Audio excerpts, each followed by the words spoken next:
오늘 우리에게 주신 하나님의 말씀 요한복음 11장 39절에서 46절까지입니다.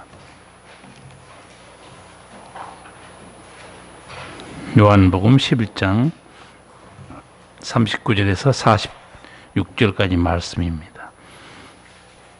예수께서 가라사대 돌을 옮겨 놓으라 하시니 그 죽은 자의 누이 마르다가 가로되 주여 죽은 지가 나흘이 되었음에 벌써 냄새가 나나이다. 예수께서 가라사대 내 말이 내가 믿으면 하나님의 영광을 보리라 하지 아니하였느냐 하신대 돌을 옮겨 놓으니 예수께서 눈을 들어 우러러 보시고 가라사대 아버지여 내 말을 들으신 것을 감사하나이다. 항상 내 말을 들으시는 줄을 내가 알았나이다.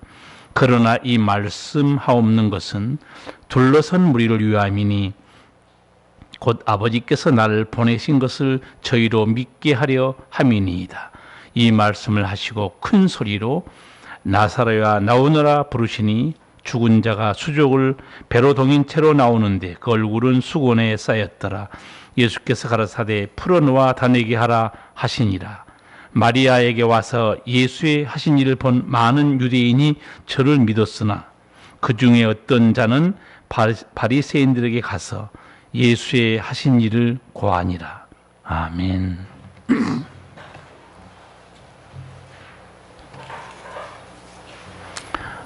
여러분, 사람을 잘 보는 안목이 있습니까? 네. 사람을 잘 보는 안목이 있는 사람이 있습니다. 부동산 투자에 눈이 밝은 사람도 있어요.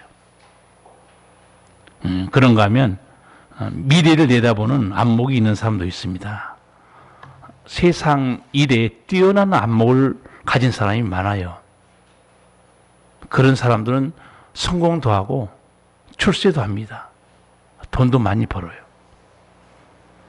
근데 사람에게는 이 세상적인 안목만 있는 것은 아니에요. 영적인 안목도 있습니다. 영적인 안목이란 무엇이냐?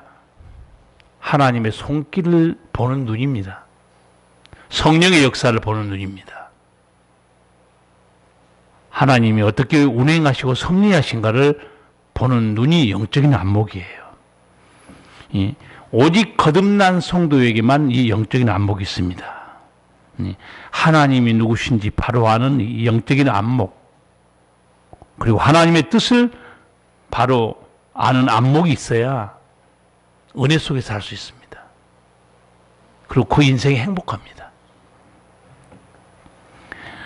아무리 세상적인 안목이 뛰어나서 나름 잘 살아도 그 인생의 끝은 허무와 멸망으로 끝납니다.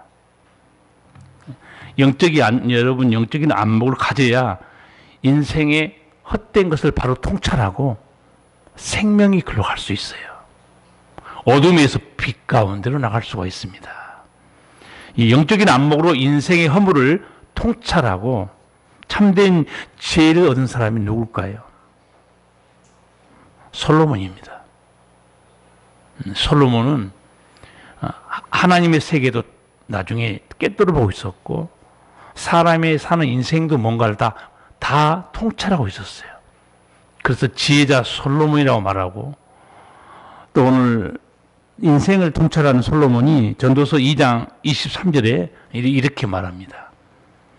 평생에 근심하며 수고하는 것이 슬픔뿐이라. 그의 마음이 밤에도 쉬지 못하나니 이것도 헛되도다. 이게 얼마나 이 내용이 실감 나는 것인지 깨달으려면 저녁에 집에서 식구끼리 하는 얘기를 들어보면 압니다. 집안마다 밖에 나가서 인사도 하고 매너 있게 살지만 집에서 부부끼리 대화할 때는 사는 게 너무 힘들다. 너무 어렵다. 인생의 고민이 묻어나는 장소가 가정이에요.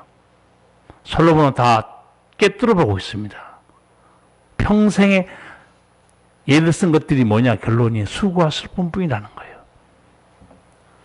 그래서 솔로몬은 젊은이들에게 영적 안목을 가지라고 충고합니다. 전도서 11장 9절 이하의 말씀 보면 청년이여 내 어린 때를 즐거워하며 내 청년의 날을 마음에 기뻐하여 마음에 원하는 길과 내 눈이 보는 대로 쫓아 행하라. 그러나 하나님이 이 모든 일로 인하여 너를 심판하실 줄 알라.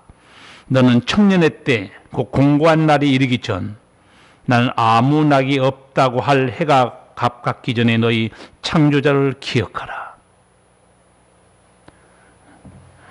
미래를 향해 뛰어가는 젊은이들에게 솔로몬이 영적 안목을 가지라고 조언해요. 너가 젊었으니 시간도 많고 할 일이 많다고 생각하느냐? 한번 해보라고 그래요. 그런데 너는 심판자 하나님 계신 걸 알고 있어야 한다는 거예요. 그리고 이어서 하는 조언이 뭔가? 청년의 때 공고한 날이 이르기 전 나는 아무 낙이 없다고 할 해가 가깝기 전에 너희 창조자를 기억하라. 청년의 날이 마냥에 있을 것 같지 순식간에 날아간다는 거예요. 그리고 인생을 되돌아보면서 하나님 없는 사람이 내뱉은 말이 뭐냐? 허무하다는 거예요. 그렇게 인생을 헛되게 살고 싶지 않으면 하나님을 기억하고 살라는 거예요. 다행히 지금 이 자리에 청년들이 그래도 3명이나 앉아 있어요, 지금. 또 속으로 나도 청년이다 하지 마세요. 마음만 청춘이지. 진짜 몸이 청춘인 사람 여기 지금 3명 앉아 있는데 여러분은 솔로몬이 말하는 말을 잘 새겨들으면 정말 행복한 인생을 살 수 있습니다. 영적인 안목을 가지라는 거예요. 하나님이 계시다는 것, 하나님이 모든 걸 주관하고 계시다는 것. 비록 육신의 눈은 감겼지만 영적인 안목을 가진 사람이 있었습니다. 그 사람이 누구였는가? 거지 시각장애자 바디메오였습니다. 저는 이 사람 보고 너무 놀랐어요. 앞을 못 보는데 영적인 안목은 가지고 있었어요. 이 거지 시각장애자가 아마 여리고에 살고 있었던 것 같아요.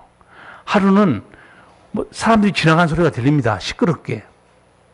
앞을 못 보니까 사람들에게 묻습니다. 이 무슨 일인가 물어봐요. 사람들이 말합니다. 나사렛 예수가 지나가고 있다 그랬어요. 무슨 말인가? 갈릴리 총구석 시골떡이 그 나사렛 예수라는 사람이 지금 시끄럽게 지나가고 있다고 그랬어요. 그런데 그 말을 듣는 순간 갑자기 이 바디메오는 소리를 칩니다. 나사렛 예수란 말 안 씁니다. 다윗의 자손 예수여 나를 불쌍히 여기서 그렇게 말해요. 너무 다르지 않습니까? 동네 사람들은 나사렛 시골 촌뜨기에 걸어간다고 그랬어요.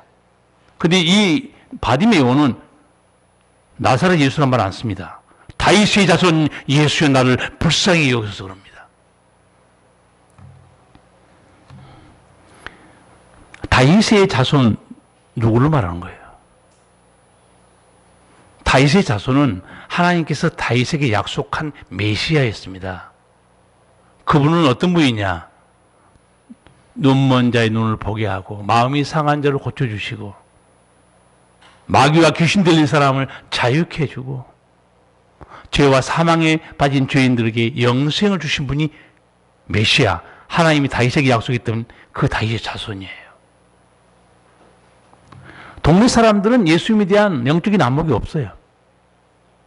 근데는 너무 놀라운 사실은 이 앞을 보지 못한 바디메오가 어떻게 예수님에 대한 이런 영적 안목을 가지고 있었을까? 예수님을 다윗의 자손으로 믿고 외친 이 바디메오에게 기적이 일어납니다. 나사렛 예수로 알고 있는 사람들에게는 주님의 역사가 없어요. 다윗의 자손으로 알고 있는 이 바디메오에게 역사가 일어나요. 소리를 칩니다. 예수님이 발걸음을 멈춰요. 예수님 때 놀랐을 거예요.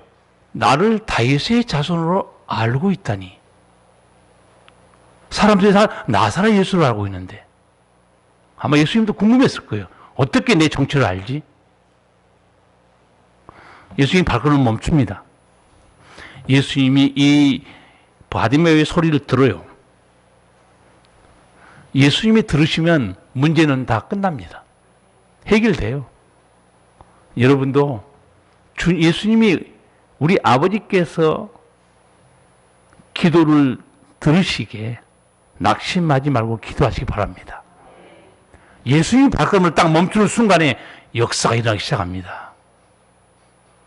물어봐요. 내가 너한테 뭐 해주면 좋겠냐? 여러분도 기도하다가 이런 음성 듣기 바랍니다. 한참 기도하는데 예수님이 나 너한테 뭐 해주면 좋을까? 우리는 정신이 없어요. 수천 가지도 넘을 거예요. 이것도 해주시고 이것도 해주시고 이것도 해주시고. 앞으로 못 본 사람은 소원이 뭐겠습니까? 주여 내가 보기를 원합니다. 아마 지금같이 안과 의술이 발달한 세상도요. 시력 잃어버리면 못 고치더라고요. 할 수 없어요. 나는 의사 선생님 그 부인도 한쪽 눈이 실명해 있는 걸 보고 내가 놀라서 의사한테 물어봤어요. 아니 왜 사모님 눈을 안 고쳐주세요? 그랬더니 못 고쳐요. 현대 의술을 못 고친다는 거예요. 시력을 살릴 수가 없다는 거예요. 아, 의사 선생님도 결국 안 되는구나. 내가 너한테 뭐 해주면 좋겠냐? 주여 보기를 원합니다. 여러분, 결국은 이 다윗의 자손 예수를 만난 바디메오 눈을 뜹니다. 그런데 어떤 길을 통해서 눈을 뜨게 되느냐? 예수님이 또 이렇게 말해요. 내 믿음대로 될지어다. 너가 정말 내가 다윗의 자손 예수를 알고 있고 내가 눈먼 자의 눈을 보게 하며 마음이 상한 자를 고치는 자로 내가 그렇게 진짜 믿고 있으면 역사는 너에게 일어난다. 제가 오래전에 이 믿음에 대해서 설교하면서 성도들이 구원받는 믿음은 있는데 기적을 이루는 믿음이 없는 사람이 많다고 그랬어요. 무슨 말인가? 여러분 죄를 회개하고 예수 믿으면 천국 갑니다. 그런데 그 예수 믿어요. 그게 구원받는 믿음이죠. 그런데 오늘 바디메오처럼 주님 내 눈 좀 뜨게 해주세요. 그런 믿음. 혈류증으로 12년 하혈한 여자가 예수의 옷가에 손만 대도 나는 나올 줄 믿습니다. 치유에 대한 믿음도 여러분 가지시기 바랍니다. 똑같은 믿음이에요, 여러분. 믿음은 똑같이 역사합니다. 믿음의 영생이 오는 것처럼 믿으면 치유 능력도 일어납니다. 역사는 하나님이 하시기 때문에. 성도 여러분, 예수님이 어떤 분으로 생각하세요? 나사렛 예수예요? 다윗의 자손 예수입니까? 여러분 어떤 분을 믿고 있어요? 다윗의 자손 예수. 하나님이 약속한 메시아. 그 예수 그리스도가 구세주입니다. 사람들이 그렇게 많은 소문을 듣고 같이 살았어도 동네 사람들이 무슨 일이요? 물어보니까 앞을 못 보는 바디메오에게 나사렛 예수가 지금 지나가는 모양이야. 그 예수가 어떤 분이에요? 죽은 자를 살리시고 병든 자를 치유하시고 눈먼 자의 눈을 뜨게 하는 어마어마한 능력이 주님이 지나가시는데 나사렛 예수가 지나가는 모양이야. 하늘의 은총을 입을 사람이 내게 베풀 예수가 지나가는데 관심이 없어요. 예수님께서 죽은 지 나흘이 된 나사로를 오늘 살리는 내용이 여기 기록되어 있어요. 이걸 보고 유대인들이 예수를 믿기 시작합니다. 그런가 하면 너무너무 이해가 안 되는 게 오늘 읽어본 본문 보세요. 오히려 이 예수를 죽이려 한 사람도 있어요. 내가 보기에는 어둠에 속한 자들입니다. 이 예수님 보고 이 예수님이 죽은 자를 살리는 하나님이시구나. 믿고 영생 얻어야 될 거 아니에요? 그런데 여기 보면 두 부류의 사람이 나옵니다. 한쪽 사람들은 이 나사로를 보면서 예수를 믿기 시작해요. 아, 저분 하나님이시구나. 생명의 주인이구나. 오늘 우리가 읽은 본문을 보면 죽은 나사로 무덤 앞에서 예수님과 여동생 마르다가 서로 대화하는 내용이 있죠. 예수님께서 무덤 앞에 찾아왔어요. 근데 이제 이 요한복음 11장 다 보면 사실 나사로가 병들었을 때 여동생들이 예수님께 기별을 보냈어요, 사실은. 예수님, 우리 오라버니가 병들어 죽게 생겼으니 빨리 좀 오세요. 기별을 했습니다. 예수님 들었어요. 그런데 듣고도 이틀 동안 전도하니라고 못 갑니다. 그러니까 예수님께 기별이 가는 게 하루 걸리고 예수님이 돌아오시는데 하루 걸렸고 거기 이틀을 더 전도했으니까 사흘, 나흘이 된 거죠. 와보니까 이미 죽었어요. 근데 예수님은 그 기별을 듣고 하신 말씀이 있어요. 우리 친구 나사로가 잠들었으니 깨우러 가자고 그래요. 벌써 예수님 알고 있습니다. 나사로가 잠들었다 죽었다는 거예요. 내가 깨우러 간다는 거예요. 죽음을 잠처럼 깨우는 분이 누구냐? 하나님이세요. 아무것도 아닙니다. 근데 예수님께 와서 이제 무덤 앞에서 대화하다가 이 무덤 입구에 돌을 옮기라고 그러죠. 우리나라 무덤하고 다릅니다. 우리나라 무덤은 이제 매장이잖아요, 매장. 유대인들의 장례는 이렇게 굴을 파서 그 안에 시신을 넣고 돌로 막은 거예요. 예, 돌을 무덤 굴려놓으라고 예수님이 이제 말씀하시는데 그 앞에 서서 마르다가 한마디 합니다. 주여, 죽은 지가 나흘이 되었음에 벌써 냄새가 납니다. 아, 시신이 다 부패된 거죠. 이렇게 말한 마르다 의도가 뭘까요? 예수님, 이제 다 시신이 부패되는데 어떻게 하시려고 그럽니까? 그래도 생전에 나사로를 사랑했기 때문에 얼굴이라도 한번 보시려고 그럽니까? 그런 의도로 말한 것 같아요. 근데 예수님은 이런 말씀했어요. 내 말이 네가 믿으면 하나님의 영광을 보리라 하지 아니하였느냐? 여기도 믿으면 나옵니다. 믿으면. 믿음이 없는 자에게는 아무 역사가 없어요. 네가 믿으면 하나님의 영광을 보리라. 예수님이 이미 이제 무덤 앞에서 했던 대화가 있죠. 나는 부활이요 생명이니 나를 믿는 자는 죽어도 살겠고 살아서 나를 믿는 자는 영원히 죽지 아니하리라. 이미 말씀한 적이 있어요. 예수님이 무덤 앞에서 잠깐 다시 한번 상기시킵니다. 내가 뭐라고 했니? 믿으면 하나님의 영광을 보리라. 마르다는 사실은 그 말씀을 들었을 때 주여 마지막 날에는 다 살 줄 믿습니다 그랬어요. 지금 살리실 거라고는 아마 믿지 못했던 것 같아요. 마르다에게 한마디 하고 나서 예수님이 아주 짤막한 기도를 하나님께 드립니다. 단 2절이에요. 우리 41절에 42절 같이 읽겠습니다. 예수께서 눈을 들어 우러러 보시고 가라사대 아버지여 내 말을 들으신 것을 감사나이다. 항상 내 말을 들으시는 줄을 내가 알았나이다. 그러나 이 말씀하옵는 것은 둘러선 무리를 위함이니 곧 아버지께서 나를 보내신 것을 저희로 믿게 하려 함이니이다. 무덤 앞에서 드린 예수님의 기도가 제가 보기에는 20초도 안 걸린 것 같아요. 우리는 몸에 병이 들고 어려워도요, 기도 몇 달 동안 합니다. 그렇죠? 어떤 어려운 문제가 있어도 진짜 1년 동안 기도해요. 근데 죽은 자를 앞에 두고 예수님이 기도한 게 단 2절입니다. 어떻게 기도합니까? 하나님, 항상 내 말을 들어주신 것 감사합니다.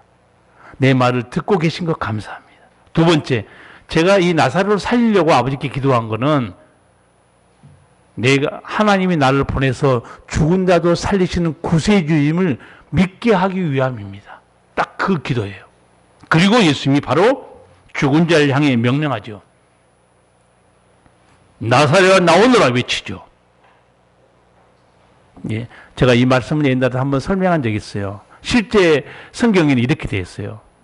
뭐 나오너라 그거는 좀 의역이고 실제 헬라어 성경 보면 나사로야 여기로 딱 그렇게 예수님이 명령합니다. 나는 그 번역이 더 좋은 것 같아요. 나사로야 여기로 이렇게 명령해요. 그게 무슨 말이겠어요?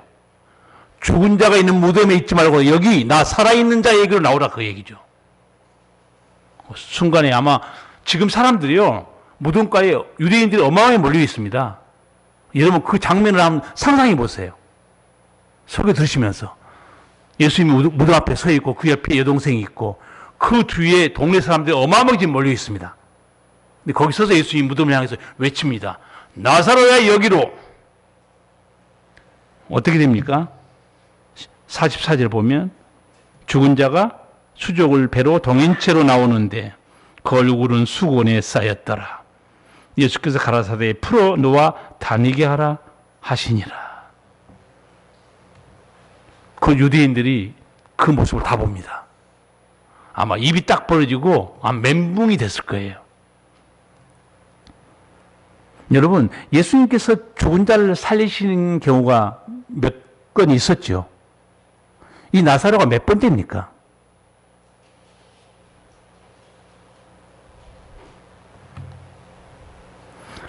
죽은 자를 살리신 기적이 3번 있었죠. 이 나사로가 3번째입니다. 맨 처음 예수님이 죽은 자를 살리신 사람이 누구였는가? 나인성에 살고 있는 과부의 아들이었습니다. 2번째는 회당장의 딸 12살 먹은 애였어요. 예수님이 2번째 살리신 겁니다. 3번째 살리신 오늘 기적이 바로 나사로입니다.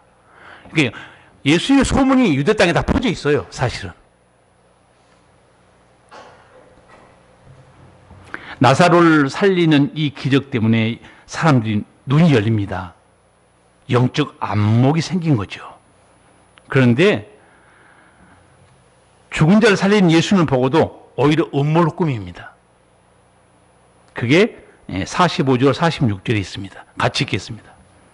마리아에게 와서 예수의 하신 일을 본 많은 유대인이 저를 믿었으나 그 중에 어떤 자는 바리새인들에게 가서 예수의 하신 일을 고하니라.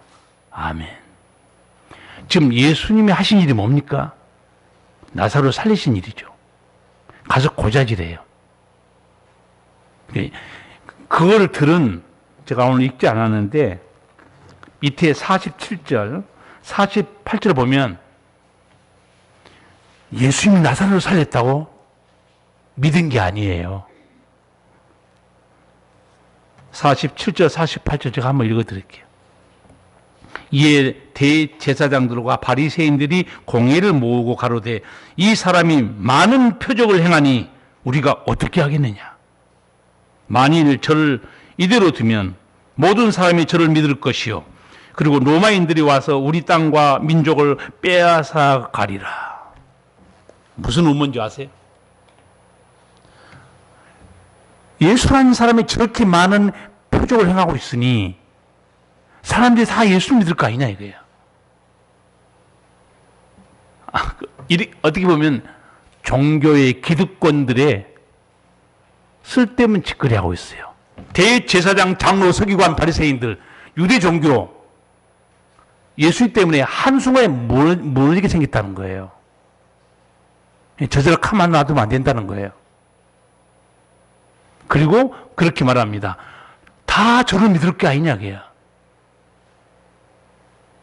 그리고 로마 사람들이 와서 우리 민족을 뺏어갈 것이다. 모든 것을.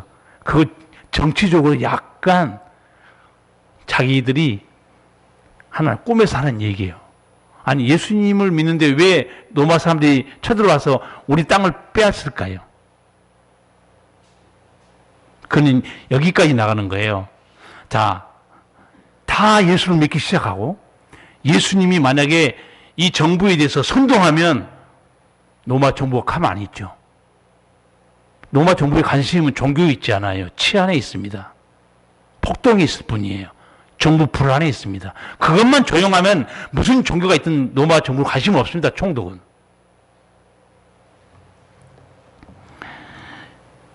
여기 하는 말씀을 좀 생각해 볼까요? 이 사람이 많은 표적을 행하니 자기도 다 인정해요. 예수의 하신 일이 뭐냐? 많은 표적이에요. 다른 말하면 기적입니다. 왜 요한은 표적이란 말을 쓰냐면 기적이란 말을 안 쓰고 기적과 표적은 다릅니다. 기적은 한마디로 하나님의 놀라운 능력의 사건을 기적이라고 표현해요. 근데 표적은 놀라운 기적의 사건이 뭐를 가리키고 있다 그 뜻이에요. 그러니까 죽은 나사로가 살아난 것은 표적입니다. 기적이기도 해요. 그러면 이 나사로가 살아났다는 것은 예수님이 누군가를 지금 보여줘 이 사건이 그게 표적이라는 뜻이에요. 그러면 예수님이 어떤 자라고 사람들이 알아볼까요? 이제 이 기적을 통해서 예수님이 생명의 주인이라는 사실이에요. 자, 이 사람들이 말했던 걸 제가 좀 더 풀어드릴게요. 이 예수라는 자가 이렇게 많은 표적을 행했으니, 자, 표적이라는 단어가 요한복음에만 나옵니다. 제가 몇 가지 골라서 추려서 설명해 드릴게요. 지금 나사로가 살아나는 이 표적이요 몇 번째냐면 7번째입니다. 예수 3년 이상 믿은 여러분 대답할 수 있어야 돼요. 첫 번째 예수님이 행한 표적이 뭐였어요? 그건 아시겠죠? 첫 번째니까. 여러분 합격이에요. 물로 포도주 만드는 사건이 첫 번째 표적입니다. 여기서 요한은 표적이란 말을 써요. 물로 포도주 만들었다. 이 사건의 예수님이 누군가를 가리키고 있어요. 그럼 예수님이 어떤 분일까요? 물로 포도주 만들었는데. 전능하신 창조자예요. 창조자니까 모든 걸 창조해버리는 거죠. 두 번째 표적이 뭐였죠? 그때부터는 좀 어려워질 거예요. 두 번째 표적. 백부장 하인이 중풍병 걸려 죽었을 때 예수님이 멀리서 말씀으로 고쳐버린 표적입니다. 세 번째 표적. 38년 된 병자. 베데스다 목가에 있었죠. 예수님이 불쌍히 여겨서 한마디 합니다. 내 낫고 싶으냐 물어봐요. 내 자리를 들고 걸어가라고 그래요. 그리고 네 번째 표적이 뭐냐? 오병이어입니다. 어떻게 보리떡 5개와 물고기 2마리로 2만 명 이상 먹고 있을까? 이 사건이 예수님을 가리키고 있어요. 예수님이 누구시지? 예수님이 그 표적 뜻을 모를까 봐서 요한복음 6장 읽어보면요 설명해 줍니다. 이 오병이어 기적이 뭘 나타내는 줄 아니? 내가 생명의 떡이라는 걸 보여주는 사건이라는 거예요. 그리고 5번째 표적이 어떤 표적인가? 예수님이 물 위로 걸어온 표적입니다. 6번째가 날 때부터 시각장애자로 태어난 사람이 있어요. 요한복음 보면.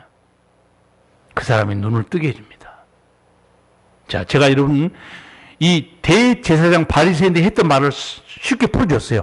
이 사람이 이 많은 표적을 행했으니 사람들이 다 저를 믿을 거 아니냐. 자, 물로 포도주를 만들고 물 위로 걸으시고 오병이어의 기적을 행하시고 죽은 나사로를 살리시고 이 어마어마한 일을 예수님이 하십니다.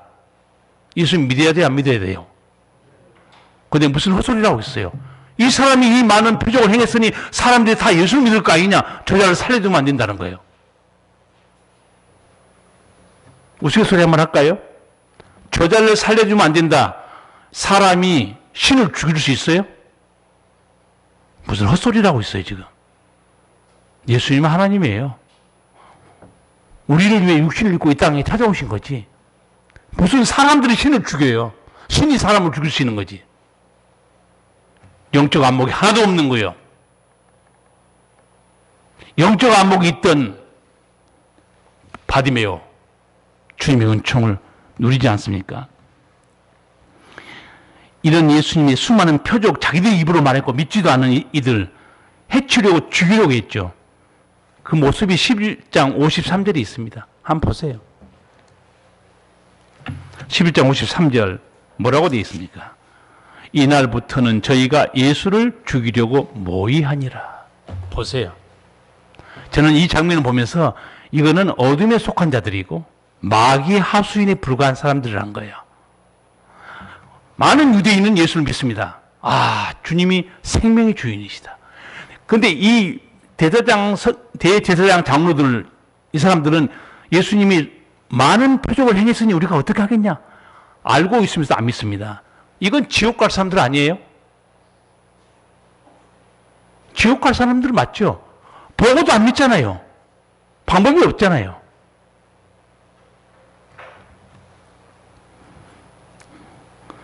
영적 안목이 전혀 없었던 초대교회도 있었죠.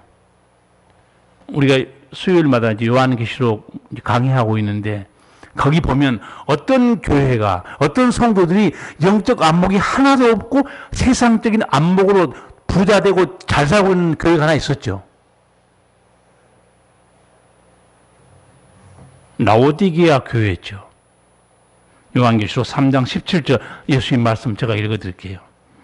네가 말하기를 나는 부자라 부요하여 부족한 것이 없다 하나 네 공고한 것과 가련하는 것과 가난한 것과 눈먼 것과 벌거벗은 것을 알지 못하도다. 교회 다니고 예수 믿고 있는데요. 영적 눈이 어두워져 있어요. 못 봐요. 자기가 어떤 신앙인지 몰라요. 요즘 이제 2022년이 지나가고 있죠. 우리 교회 올해 표어가 뭐였죠? 주보에 있죠. 말씀을 듣고 지켜 인내로 결실하는 믿음. 자, 오늘 이 시간에 정신을 좀 똑바로 차리시고 집중해서 여러분 영의 눈으로 내 신앙을 한번 살펴보세요. 아, 많은 진보가 있었다. 아니면 그저 밋밋하게 점점 게을러지고 있다. 근데 제가 이 신앙생활 하는 걸 보면 하나님이 조금이라도 좀 살만하게 해주잖아요. 그리고 저도 다 보고 있습니다. 성도 여러분의 신앙생활을. 확실히 이상하게 안 믿어지게도 어려움 당할 때 기도 많이 해요. 교회 열심히 나옵니다. 조금 풀렸어요. 잘 안 나와요. 점점 느슨해집니다. 그리고 앞으로는 더 느슨해질 거예요. 왜? 목사님이 제가 뭐 교회 안 나가도 스마트폰에 다 있습니다. 스마트폰에 있는 것은 예배가 아니고 설교입니다. 설교와 예배를 혼동하지 마세요. 착각한 사람들이 많아요. 유튜브의 설교는 예배가 아니에요. 말 그대로 설교지. 예배는 하나님 앞에서 엎드린 겁니다. 예배 뜻이 뭐라고 그랬죠? 무릎을 꿇다 엎드리라는 단어입니다. 하나님 앞에서 엎드려 무릎을 꿇는 거예요. 아버지, 저는 아버지를 사랑합니다. 많은 은혜를 받고 있습니다. 구원하신 주님을 찬양합니다. 나 같은 죄인은 오늘도 붙들어준 은혜를 높입니다.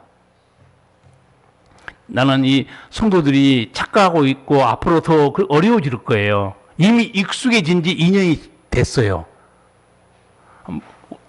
어느 분도 전화가 와서 목사님 오늘 저 교회 못 나가는데 유튜브로 드립니다. 뭐라고 그러겠어요? 잘하십시오 그랬지. 꺼리낌이 없습니다. 성경은 이렇게 말해요. 모이기를 피하는 어떤 사람들처럼 그렇게 하지 말라고 성경은 말해요. 왜? 모이는 공동체, 예수님이 뭐라고 했어요? 두세 사람이 모인 곳에 내가 그들 중에 같이 있다고 그랬어요.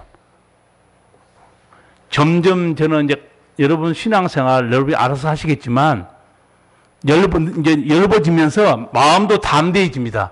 옛날에는 수요예배도 꼭 나와서 말씀 듣고 싶어 하는 사람, 새벽 기도도 힘들 때 나와서 부르지 듣고 하다가 아이고 뭐 힘든데 유튜브로도 가능한데, 유튜브는 다시 말씀드리지만 유튜브 설교는 설교예요. 예배는 아닙니다. 예배는 찬양, 회개, 기도, 말씀, 헌신 다 들어가 있습니다. 그래도 저도 집에서 설교 끝나고 예배 끝나고 나서 집에 가서 유튜브로 다른 교회 설교 듣습니다. 설교를 듣는 것이지 제가 소파에 앉아서 예배 드리는 건 아니에요. 저는 엄격히 말해서요, 예배 드린다는 것은 나를 구원하신 하나님을 찬양하고 주님을 높이고 영광 돌리는 행위입니다. 그 순서 중에 하나가 말씀을 듣는 시간이 있어요. 근데 말씀 듣는 게 예배 전부로 생각하면 대단한 착각이에요. 여러분도 이 라오디게아 교회처럼 자기 신앙이 지금 어떻게 된지도 모르고 오히려 이렇게 말해요. 아, 우리는 부자야. 하나님께 복 받았어. 근데 하나님이 이렇게 말하죠. 너는 공고한 자라는 거예요. 가련한 자라예요. 눈먼 자고 벌거벗은 자라고 말합니다. 여러분, 영적 안목을 가질 필요가 있어요. 2022년이 한 달 남았는데 2022년 새해 첫 달에 기도하면서 1년이 다 지나가고 있어요. 여러분, 신앙의 진보가 어떤 것 같아요? 좋은 변화, 좋은 열매가 있습니까? 아니면 유튜브 덕분에 편안하게 신앙생활하고 점점 게을러지고 있습니까? 여러분 스스로 통찰하기 바랍니다. 저는 아까 말씀드린 예수님이 행한 표적 중에 두 번째 표적이 로마 백부장의 하인, 중풍병으로 죽어간 하인을 고쳐주는 기적이 두 번째 표적이라고 그랬어요. 저는 이 로마 장교가 이방인인데 어떻게 이런 믿음을 가졌는가 너무너무 놀랄 정도예요. 이 사건 여러분 알고 있을 거예요. 백부장이 예수님께 가서 내 하인 좀 살려주세요. 근데 예수님이 너무 친절하게 내가 가서 고쳐주리라고 그래요. 얼마나 친절합니까? 내가 너희 집에 가서 고쳐주마. 백부장이 주님 우리 집에 오실 필요 없습니다. 감히 어떻게 지체 높으신 예수님을 저희 집에 모시겠어요. 여기서 말씀만 하옵소서. 그리하면 내 하인이 나을 줄로 믿습니다. 예수님이 이것을 깜짝 놀래요. 이스라엘 중에 이만한 믿음을 만나본 적이 없다는 거예요. 그 성경에는 그 백부장의 말을 듣고 예수님이 기히 여기 이렇게 말해요. 기히 여기단 말이 감동하다, 감탄하다는 단어입니다. 어떻게 이스라엘 사람도 아닌데 이방인 저런 믿음, 나에 대해서 예수님은 모든 권세가 있습니다. 말씀하옵소서. 그리고 자기 얘기도 좀 해요. 주님 저도 백부장인데요. 내 밑에 군사가 있고 내 위에도 높은 사람이 있습니다. 한마디 해서 오라면 오고 가라면 갑니다. 그런데 예수님 말씀은 온 우주가 순종하는 모든 권세를 가지고 있는 것 저는 믿습니다. 그래서 말씀해 주세요. 나는 성도 여러분이 백부장이 이런 영적인 통찰력을 가지시기를 축복합니다. 얼마나 놀랐습니까? 백부장은 이방인이었지만 예수님에 대한 놀라운 영적인 안목을 가지고 있었어요. 베드로도 제가 보기에는 어떻게 보면 베드로도 우리가 상상할 수 없는 그런 믿음과 영적 안목을 가지고 있었던 것 같아요. 그게 무슨 사건이냐면 예수님과 제자들이 그 베세데 들녘에서 말씀 증거하시고 오병 이어 기적을 행하시고 이제 헤어집니다. 배 타고 건너가라고 그래요. 예수님은 산으로 기도하러 올라가셨어요. 근데 제자들이 밤새 그 갈릴리 호수를 지나가는데 바람과 파도로 못 가고 있었어요. 칠흑 같은 어두운 밤이었어요. 예수님 물 위로 걸어옵니다. 너무너무 놀라운 사건이죠. 상상을 못한 제자들은 아마 예수님이 하얀 옷을 입고 계신 것 같아요. 가까이 오니까 아니 갑자기 호수 위에 하얀 물체가 다가오니까 소리치죠. 놀라서. 도깨비라 그래요. 저는 그걸 보고 혼자 웃었어요. 도깨비는 여기도 있구나. 우리나라만 도깨비 있는 게 아니고. 그래서 예수님이 나다. 두려워하지 말라고 그래요. 안심하라. 나다. 그러니까 아마 그게 밤이었기 때문에 예수님이 확인이 안 되는지 목소리 들어보고 금방 알잖아요. 베드로가 한마디 합니다. 만일 예수님이시면 나한테 물 위로 걸어오게 하소서. 한 말씀 해달라는 거예요. 이게 보통 믿음 아닙니까? 예수님 베드로에게 뭐라고 그래요? 오라고 그러죠. 베드로가 배에서 내립니다. 걸어가요. 아담 이후로 물 위로 걸어간 사람 최초 누굴까요? 소금쟁이 이후로 베드로예요. 소금쟁이는 물 위로 막 기어다니잖아요. 안 빠지고. 나는 천국 가면요, 베드로에게 꼭 묻고 싶어요. 그때 그 물 위로 걸어갈 때 어떻게 걸어갔냐고 묻고 싶어요. 아, 천국 가면 너무 재밌을 것 같아요. 궁금한 건 다 물어볼 수 있잖아요. 천지창조도 하나님께 물어볼 수 있고, 그 동영상 리플레이로 볼 수도 있어요. 우리가 못 봤기 때문에. 어떻게 물 위로 걸어가다 또 결국 빠졌어요. 주님을 바로 보고 가야 되는데 바람과 파도를 보고 무서워야 빠져가는지라. 여러분, 환경 쳐다보지 마세요. 빠집니다. 내 상황을 쳐다보지 마세요. 넘어진다니까요. 주님을 바라보셔야 돼요. 그 나가셔야 돼요. 정말 놀라운 상상할 수 없는 베드로 예수님에 대한 안목을 가지고 있었어요. 난 성도 여러분도 이 베드로와 같은 이런 영적 안목을 가지시길 축복합니다. 아까 제가 젊은 사람들에게 하나님을 아는 안목을 가져라. 그래야 내 인생이 은혜 가운데 살 수 있다. 이렇게 영적 안목을 가진 솔로몬이 하나님 없이는 아무것도 안 돼. 그 깨닫고 쓴 시가 시편 127편입니다. 몇 점을 읽어드릴까요? 여호와께서 집을 세우지 아니하시면 세우는 자의 수고가 헛되며 여호와께서 성을 지키지 아니하시면 파수꾼의 경성함이 허사로다. 너희가 일찍 일어나고 늦게 누우며 수고의 떡을 먹음이 헛되도다. 솔로몬이 하나님의 손길을 본 거예요. 내가 일찍 일어나고 늦게까지 돈 벌고 살아봤자 하나님이 안 지켜주니까 달라달라구나. 군사들을 튼튼히 해서 그렇게 성을 지키는데 하나님이 안 지켜주면 하루아침에 그 성이 무너진다는 걸 솔로몬이 본 거예요. 여러분이 솔로몬이 가졌던 하나님의 이 손길의 통찰력 여러분도 가지시기 바랍니다. 세상 일에 눈이 밝으면 뭐합니까? 하나님에 대한 영적 안목이 깊고 넓어야 되지 않겠습니까? 앞서 말한 대로 세상 일에 뛰어난 안목을 가진 사람들이 많아요. 부동산 잘 버는 사람도 있어요. 나는 옛날에 나는 확실히 부동산 관심이 없고 그래서 난 돈을 못 본 것 같아요. 돈도 없지만. 그 오래전에 옛날에 어떤 분은 그렇게 얘기하더라고요. 산이 돌산이에요. 헐값이에요. 그런데 저 산이 명물이라는 거예요. 아니 돌산이잖아요. 그랬더니 잘 모르는구만. 자연 속 돌 하나에 돈이 얼마인지 알아? 그렇구나. 우리는 머리가 돌이라서 돌이 돌로밖에 안 보이는 거예요. 세상 일에 눈이 밝은 사람이 있어요. 안목이 뛰어납니다. 성공하고 출세해요. 돈도 벌어요. 그러나 다시 말씀드리지만 가장 복된 안목은 영적인 안목이에요. 하나님이 일하신 것을 보는 눈입니다. 성령의 역사를 보는 눈이에요. 악한 원수가 어떻게 활동하는가 보는 눈이 있어야 돼요. 그래야 실족하지 않습니다. 예수님에 대한 영적 안목이 있어야 사람들이 어떤 상황에 처해든지 실족하지 않고 일어날 수 있어요. 하나님이 누구신가 바로 아는 안목이 있는 사람, 그 인생 절대로 무너지지 않습니다. 왜?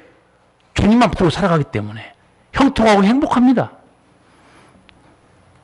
그래서 사도 바울은 이제 그 에베소 교회 성도들 위해서 이제 중보 기도하는 게 에베소 1장 17절 이하에 나와 있는데 역시 우리하고는 레벨이 다른 것 같아요.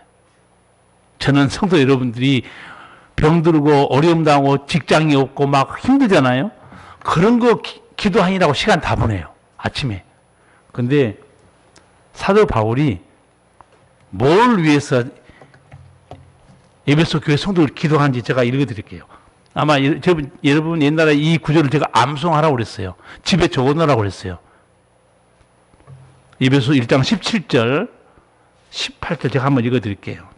우리 주 예수 그리스도의 하나님 영광의 아버지께서 지혜와 계시의 정신을 너희에게 주사 하나님을 알게 하시고 너희 마음 눈을 밝히사 그의 부르심의 소망이 무엇이며 성도 안에서 그 기업의 영광의 풍성이 무엇이며 그의 힘의 강력으로 역사하심을 따라 믿는 우리에게 베푸신 능력의 지극히 크심이 어떤 것을 너희로 알게 하시기를 구하노라.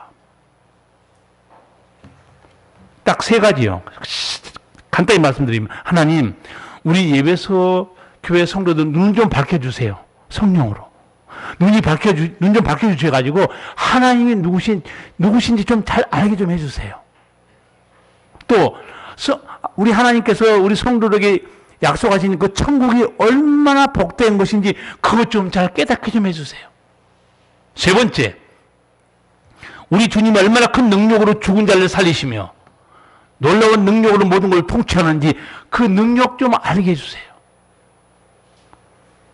그런데 저는 목사지만 이런 기도도 드리지만 사도 바울은 제가 드리는 우리 성도들이 먹고 사는 거 아프고 힘들고 땅이 안 팔리고 뭐 이런 기도 사도 바울은 여기 없어요. 보니까 하나님 우리 성도들의 눈이 밝아서 하나님 좀 알게 해주세요.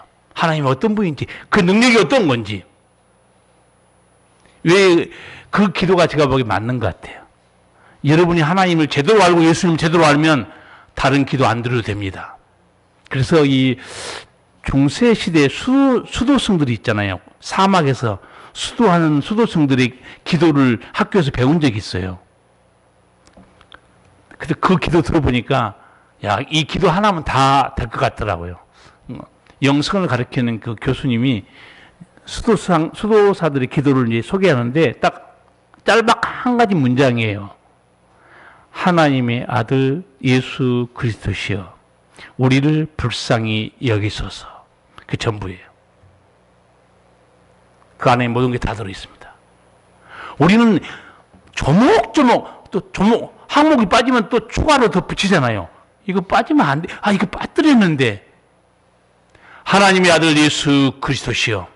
그 호칭은 잘 보세요. 하나님의 아들 예수 그리스도입니다. 그리스도가 어떤 분이에요? 죽은 자를 살리시고 영생을 주시고 마귀의 귀신을 쫓아내시고 마음이 상한 일을 고쳐주시고 우리 구세주입니다. 여러분 마음이 상심하고 낙심되고 기도가 안 되잖아요. 딱 그렇게만 하세요. 하나님의 아들 예수 그리스도시여 나를 불쌍히 여기소서. 또 힘들 때 이렇게 기도하라고 했더니 또 게을러가지고 목사님이 한 줄만 하고 있잖아. 한 줄. 그러니까 나는 한 줄만 해. 여러 가지 구할 것은 구하세요. 그러나 우리 성도들을 위한 최고의 기도, 오늘 사도 바울 에베소 1장 17절에서 19절까지 최고의 기도인 걸 여러분은 아셔야 됩니다. 하나님을 아는 여러분, 천국이 얼마나 큰 복인지 아는 믿음, 하나님의 능력이 얼마나 대단한지 죽은 자를 살리시고 모든 권세와 능력을 다 가지고 계신 분, 너희 눈이 밝아서 그렇게 되기를 원한다고 그랬어요. 여러분 이제 우리는 예수님의 음성을 듣고 예수님이 누군지 알고 있죠. 그럼 예수님이 하신 말씀들을 잘 새겨 들으세요. 몇 가지만 소개합니다. 하늘에 보화를 쌓아라. 땅에 보화를 쌓지 말라. 그의 나라와 의를 구하라. 주 안에서 죽는 자가 복이 있다. 내가 각 사람에게 줄 상이 있다. 일한 대로 갚아줄 것이다. 땅의 마음을 뺏기지 말고 하늘의 마음을 두고 살라. 위에서 부르신 부르심의 상을 위해 쫓아가라. 여러분 예수님 아는 영적 안목, 말씀이 뭘 의미하는지 영적인 통찰력을 가지시고 주와 함께 이 복된 약속들 속에서 사시기를 축원합니다. 기도하시겠습니다. 살아계신 우리 아버지, 우리는 눈이 어두운 자요 영원히 죄로 죽은 자들이었습니다.